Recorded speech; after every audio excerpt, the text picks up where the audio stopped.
Reflections and Recollections. Reflections on sharing blessings. Now let us chant the verses of sharing and aspiration. Through the goodness that arises from my practice, may my spiritual teachers and guides of great virtue, my mother and my father, and my relatives, the sun and the moon, and all virtuous leaders of the world, by the highest gods and evil forces, celestial beings, guardian spirits of the earth, and the Lord of death, may those who are friendly, indifferent, or hostile, may all beings receive the blessings of my life. May they soon attain the threefold bliss and realize the deathless. Through the goodness that arises from my practice, and through this act of sharing, may all desires and attachments quickly cease, and all harmful states of mind, until I realize nirvana in every kind of rebirth of birth. May I have an upright mind, with mindfulness and wisdom, austerity and vigour. May the forces of delusion not take hold, nor weaken my resolve. The Buddha is my excellent refuge. Unsurpassed is the protection of the Dharma. The solitary Buddha is my noble Lord. The Sangha is my supreme support.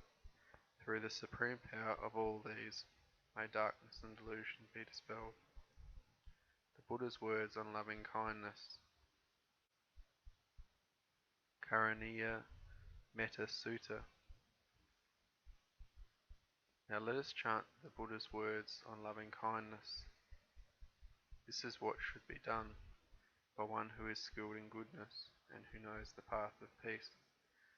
Let them be able and upright, straightforward and gentle in speech, humble and not conceited, contented and easily satisfied, unburdened with duties and frugal in their ways, peaceful and calm and wise and skilful, not proud and demanding in nature. Let them not do the slightest thing that the wise would later reprove. Wishing in gladness and in safety, may all beings be at ease. Whatever living beings there may be, whether they are weak or strong, omitting none, the great or the mighty, medium, short or small, the seen and the unseen, the living near and far away, those born and to be born, may all beings be at ease. Let none deceive another, or despise any other in any state, or despise any being in any state. Let none through anger or ill will wish harm upon another, even as a mother protects her life, even as a mother protects with her life her child, her only child. So with a boundless heart should one cherish all living beings, radiating kindness over the entire world, spreading upwards to the skies and downwards to the depths, outwards and unbounded, freed from hatred and ill will, whether standing or walking, seated or lying down. Free from drowsiness, one should sustain this recollection. This is said to be the sublime abiding. By not holding to false views, the pure-hearted one, having clarity of vision, being freed from all sense desires, is not born again into this world. Suffusion with the divine beings. Abidings.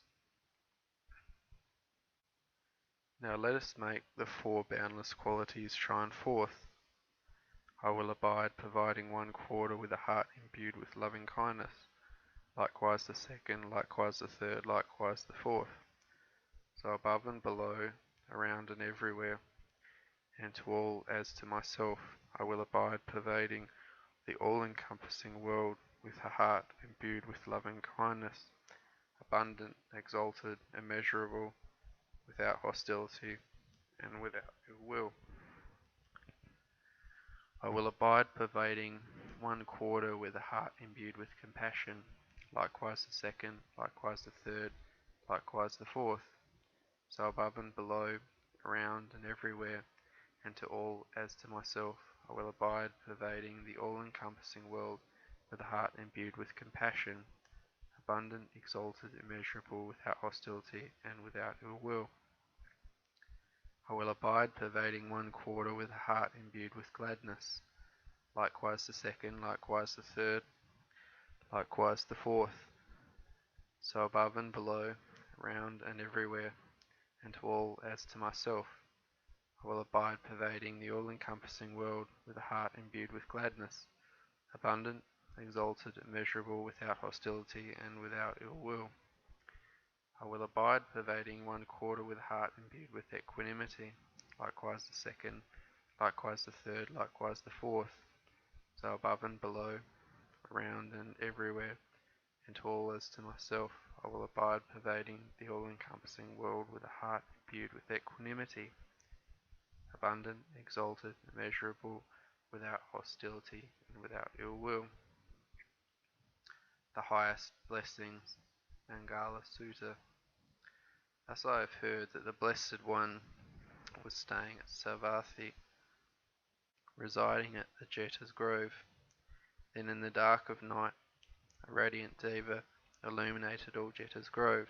She bowed down low before the Blessed One, and standing to one side she said, Devas are concerned for happiness, and ever long for peace.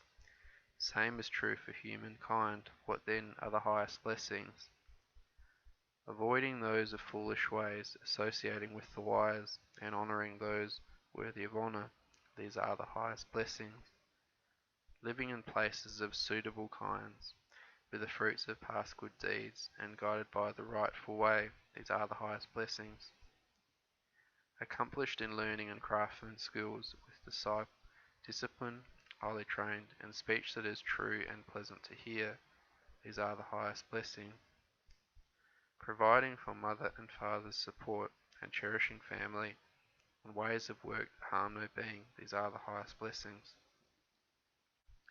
Giving with Dharma in the heart, offering help to relatives and kin, and acting in ways that leave no blame, these are the highest blessings. Steadfast in restraint and shunning evil ways, avoiding intoxicants that dull the mind, and heedfulness in all things that arise, these are the highest blessings. Respectfulness and being of humble ways, contentment and gratitude, and hearing the Dharma frequently taught, these are the highest blessings.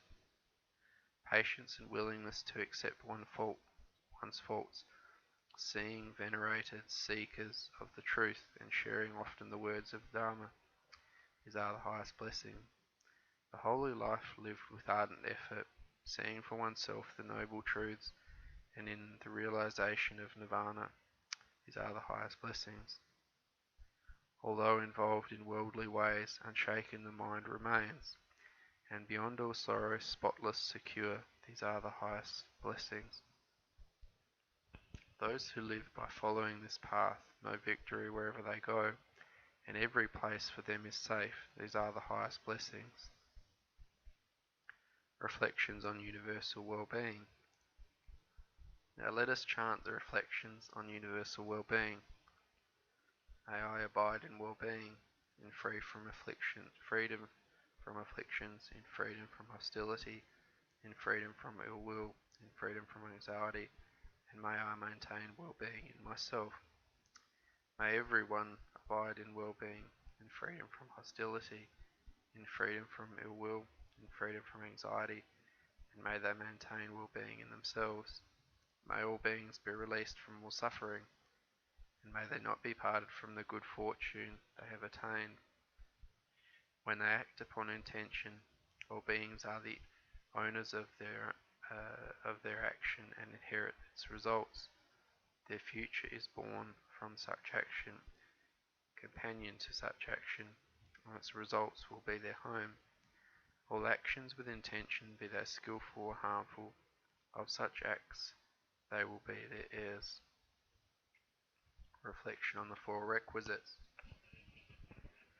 Wisely reflecting, I use the robe only to ward off cold, to ward off heat, to ward off the touch of flies, mosquitoes, wind, burning and creeping things, only for the sake of modesty. Wisely reflecting, I use alms food not for fun, not for pleasure, not for fattening, nor for beautification, only for the maintenance and nourishment of this body, for keeping it healthy, for helping with the holy life, thinking thus, I will allay hunger without overeating, so that I may continue to live blamelessly and at ease. Wisely reflecting, I use these lodgings only to ward off cold, to ward off heat, to ward off the touch of flies, mosquitoes, wind, burning and creeping things, only to remove the danger from weather and for living in seclusion. Wisely reflecting, I use supports for the sick and medicinal requisites, only to ward off painful feelings that have arisen for the maximum freedom from disease. Reflection on the 32 parts. That which is my body, from the soles of my feet up and down from the crown of the head, is a sealed bag of skin filled with unattractive things. In this body there are hair of the head, hair of the body, nails, teeth, skin, flesh, sinews, bones, bone marrow, kidneys, heart, liver, membranes, spleen, lungs, bowels, entrails, undigested food, excrement, bile, phlegm, pus, blood, sweat, fat, tears, grease, spittle, mucus, oil of the joints, urine, and brain. This, then, which is my body, from the soles of my feet up and down from the crown of my head, is a sealed bag of skin filled with unattractive things. 5 subjects for frequent recollection. I am the nature to age. I have not gone beyond aging. I am the nature to sicken. I have not gone beyond sickness. I am the nature to die. I have not gone beyond dying. All that is mine, beloved and pleasing, will become otherwise, will become separated from me. I am the owner of my karma, heir to my karma, born of my karma, related to my karma, abide supported by my karma. Whatever karma I shall do, for good or for ill, of that I will be the heir. Thus, we should frequently recollect. 10 subjects for frequent recollection by one who has gone forth, because there are 10 dharmas which should be reflected upon again and again by one who has gone forth. What are these 10? I am no longer living according to worldly aims and values. This should be reflected upon again and again by one who has gone forth.